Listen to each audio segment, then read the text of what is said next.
Welcome back to my channel. Happy Monday. Today is April 24th, 2023, and I hope your day is off to a wonderful start. I also hope you had a relaxing weekend. I spent mine diving into a ton of research, which means I didn't get as many videos out as usual. But we're back in action this week, and I've got some juicy updates for you. End of percent increase. While many of us are enjoying the first hints of spring, getting ready for time outside, barbecues, and family gatherings, it seems some folks are gearing up for a whole new chapter in their lives, either with their families or without them. Yes, I'm talking about Mary Brown. Over the weekend, a post started circulating on Reddit, specifically in the CCC Sister Wives subreddit. A fan shared a photo of Cody and Mary at a gas station, with a moving truck in the background. And well, you can imagine the speculation that followed. Immediately, the questions popped up. Is Mary moving back to Arizona? Is she moving away? Are Cody and Mary getting back together? At first, it seemed like Mary might be rushing back to Cody. But now, the story is taking a different turn. Apparently, Mary may actually be moving away from Cody. The house she's been living in for the past several years just hit the rental market today. And it looks like she's headed back to Utah. This is a big development. Fans have been wondering whether Mary would stick around Flagstaff, hoping to reconcile with her husband, or should I say, her ex of 30-plus years. But for now, it looks like she's charting a new path. So today, we're diving into Mary Brown's move, how much she's paying for rent, what this means for her and Cody, and whether he's on the move too. Before we jump in, can you do me a quick favor? Pause break. We take a moment to catch our breaks together. These breaks are key takes, ensuring we're understanding the nuances involved. Pray break. These breaks bring importance and volume. Before we go any further, I need to ask you for a quick favor. If you're enjoying this video, please give it a thumbs up. And if you haven't subscribed to my channel yet, go ahead and click that subscribe button below. It really helps more than you might think. If you want to know whenever I go live or upload new content, be sure to click the notification bell. And of course, if you've got thoughts on today's topic, drop them in the comments. I always enjoy reading what you have to say. And if you have friends or family who love Sister Wives as much as we do, feel free to share this video with them. I also want to gently point out that a surprisingly large number of people watching still aren't subscribed. So if that's you, now's a great time to fix that. I'd truly appreciate it. Now, let me tell you a little backstory. When I first started covering Sister Wives, it wasn't exactly planned. At the time, I was doing a lot of deep dives into religion, sexuality, and polygamist groups. That world has always fascinated me. I had actually stopped watching the show long before I began covering it again. But around 2018, something pulled me back in. I noticed some very strange things happening within the family, and I remember thinking, this doesn't feel right. As I dug deeper, I started learning more about the belief system behind it all, and before I knew it, people from all different backgrounds began reaching out to me with their own stories and insights. What started as casual interest slowly turned into something much bigger. And honestly, a few years ago, I had this strong feeling that the family was headed for trouble. Every episode seemed to repeat the same warning. If we don't protect our family culture, everything will fall apart. And then it did. But I don't think it was just about the move to Flagstaff. Last season, we watched Christine finally leave the family, and that was a major turning point. Now, Christine has moved on. She's engaged, and honestly, she might already be married by now. She's living with David Woolley, and just last week, she playfully trolled Cody online. Meanwhile, Janelle announced her separation on the tell-all, and suddenly, it felt like, whoa, 2 out of the 4 wives are stepping away. And then came Mary. Right after the tell-all aired, she posted something a bit cryptic. A magazine had shared a story that didn't quite tell the full picture. And shortly after that, Mary and Cody made a joint announcement. Their marriage contract had been terminated. The wording was so formal, so cold, almost indifferent. On the tell-all, Mary also revealed that about a year prior, Cody told her he didn't consider himself married anymore. She even called him on their anniversary, and he asked her, "Why are you calling? We're not together." When she suggested making a public announcement about their status, Cody reportedly said he didn't want to deal with the fallout. And now, here we are. Over the weekend, the separation is official. Mary's been posting these cryptic messages about life changes and how unhappy she seems. And then a fan spots her traveling from Flagstaff to Utah. That Reddit post, complete with a photograph, quickly went viral.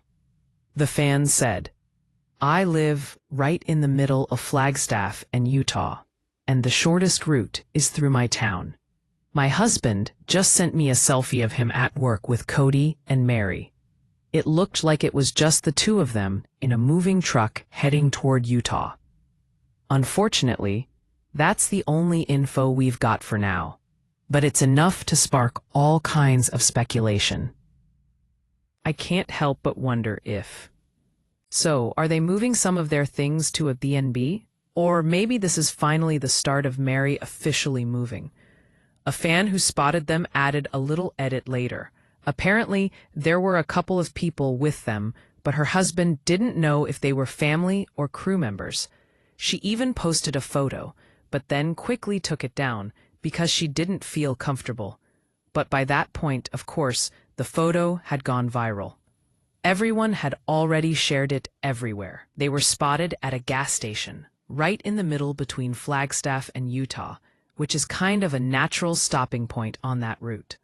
Her husband ran into them, and yes, there were a couple of other people, though no one was certain if it was family or part of the crew.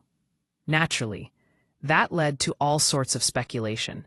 Oh, it must have been the film crew, but honestly, nobody seems to know for sure. Then, just this morning, I got a message from one of my followers. She said, "Katie, I just saw this post on a fan page. I knew Mary would go running back to him." And there it was, the photo of Mary and Cody at the gas station, looking happy. Meanwhile, Mary has been posting about all the changes in her life, how hard things have been, how unexpected all of this is, and how she's trying to figure out how to navigate such big changes. You can really feel the struggle in what she's sharing, like she's trying to work through it all in public, for better or worse. With all of this swirling around, I thought, well, let's try to piece it together. And remember, I told you guys maybe a week or 2 ago that Mary had started her own production company. I think the company is called Mary Brown Communications, and the address she used for this new LLC, which she says is for entertainment, acting, production, and media work, was actually her bed and breakfast in Parowan, Utah. The company itself was formed back in May of 2022. When I looked her up online, the address for that B&B popped up everywhere.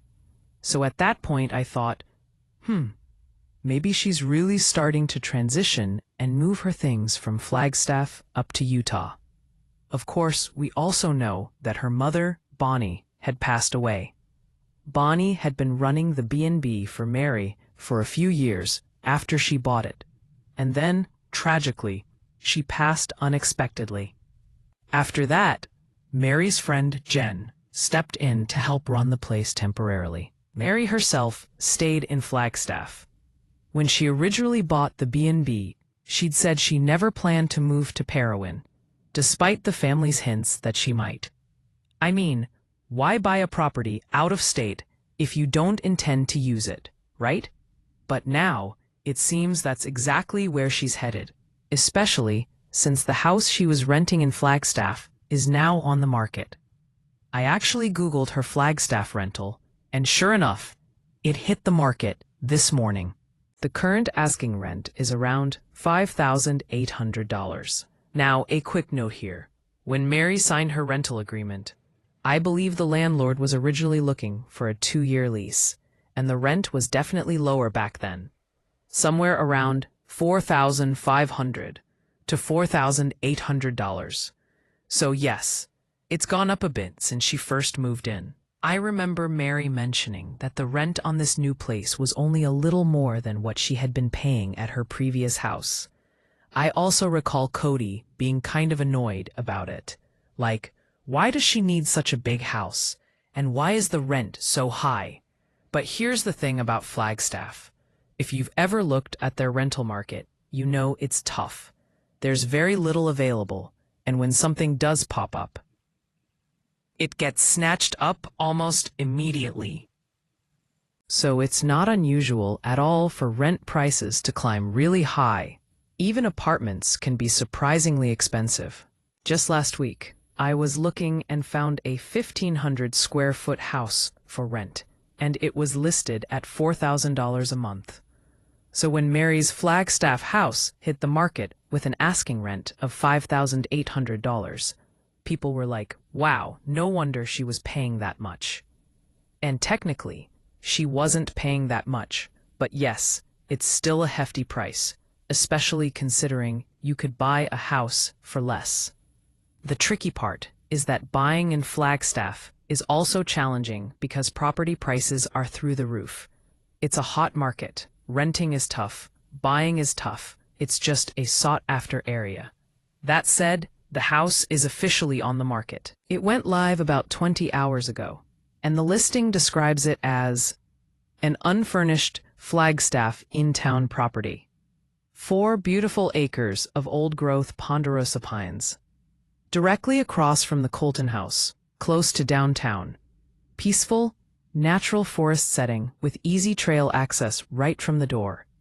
Fabulous indoor living and outdoor entertainment and cooking areas. Available for single-family or single-renter lease only. Lease cannot be sublet or shared. It really paints a picture of a dream property, and no wonder it's catching everyone's attention. The lease details are pretty specific. Among multiple renters, the owner will cover up to $200 a month for utilities and garbage. No smoking, no pets. The owner also reserves the right to cancel the lease if there's damage to the property beyond normal use. The lease also requires renters to maintain typical standards of living in a quiet neighborhood, so minimizing noise after 10 p.m., and no large gatherings or parties without the owner's permission. I actually remember when this property went up for rent a couple of years ago, and I don't recall seeing anything about canceling leases over damage or restrictions on parties. I'm not sure if Mary was hosting big gatherings, but my guess is this might have been added because Flagstaff is a college town. They probably want to avoid college-style parties, which is why they specify single renters or families only, rather than multiple unrelated people renting together. The property just hit the market, and it's huge, around 4,000 square feet, 4 bedrooms, 3.5 bathrooms. For those of you familiar with the house, you know exactly what I'm talking about. Right now, it's for rent, not for sale, at $5,800 a month, and applications are being accepted.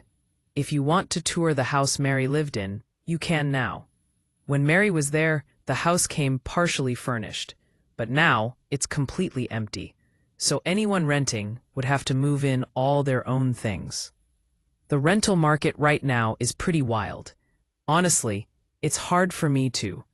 Honestly, I can hardly believe someone would pay $6,000 a month in rent. But this is Flagstaff, and the city has some pretty outrageous rental prices. When Janelle complains on the show that she can't find rentals, she's not exaggerating. There's maybe a page or 2 of available houses, and they're either tiny or absurdly expensive. So yes, finding a rental there is tough, and it's no wonder the prices are high. Meanwhile, Mary is on her way to Utah, so the big question now is she planning to stay in Parowan for good? Is she moving into the B&B? Someone commented recently that Mary was in her LuLaRoe group last week, telling everyone she still lived in Flagstaff. Well, technically she did, but not anymore. If she's moving her belongings in a truck with Cody from Flagstaff to Utah, my guess is that Parowan is the destination. Add to that the fact that she's just launched a production company with a Parowan address, and it seems pretty clear that's where she's heading. Her friend Jen might have stepped in to help for a while, but I doubt Jen planned to stay long-term. I think Jen was actually living in Oregon before this, so moving to Parowan indefinitely probably wasn't her plan. That said, they are best friends, so maybe she's settling in for a bit.